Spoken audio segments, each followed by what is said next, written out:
یہ مولانا محمد علی جوہر کی قبر ہے. ذرا زور سے. مولانا محمد علی جوہر جو ہے مولانا محمد علی جوہر اور مولانا شوکت علی جوہر یہ دونوں بھائی تھے. یہ دونوں بھائیوں نے خلافت موومنٹ چلائی تھی انڈیا کے اندر. خلافت موومنٹ تھی سلطنت عثمانیہ کو خلافت واپس دوبارہ دلانے کے لیے. تو یہ انڈیا میں انہوں نے خلافت موومنٹ چلائی تھی. ان کی والدہ کا نام تھا اما بی.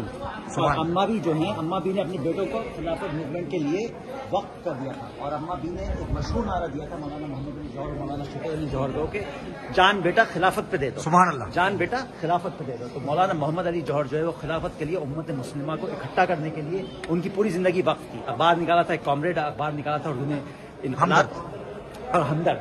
اور مولانا محمد علی جوہر لندن میں گول میز کانفرنس ہوئی تھی, اس میں شرکت کرنے کے لیے گئے تھے.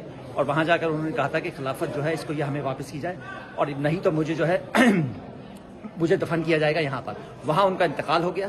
اور پھر ان کی جسد خاکی کو جو ہے وہ مصر گیا, مصر سے پھر یہاں آیا, اور یہاں کی پھر جو یہاں ان کی تدفین ہوئی. عالم ہندوستان کے یہ وہ واحد لیڈر ہیں یا سیاسی رہنما, مسلمان رہنما ہیں جن کی خبر یہاں ہے. اور ایک بہت بڑا اعزاز ہے ہندوستانی اور پاکستانی مسلمانوں کے, عالم اسلام کے مسلمانوں کے لیے, خاص طور پر بر صغیر کے مسلمانوں کے لیے. کس سن کی بات ہے یہ؟ 1935 کی. آکسفورڈ میں پڑھے ہوئے ہیں. آکسفورڈ میں پڑھے ہوئے ہیں. ان کا پھر یہ علی گڑھ چلے گئے تھے, سر سید کے ساتھ ان کی کافی تھی. اور اس کے بعد پھر وہاں سے پھر چھوڑ کے پھر ان کا ایک دلی کے اندر انہوں نے ایک وہ نکالا تھا, ایک نہیں رسالہ نہیں, انہوں نے ایک مدرسہ بنایا تھا ملیہ کے نام سے, جامعہ ملیہ کے نام سے, ایک یونیورسٹی.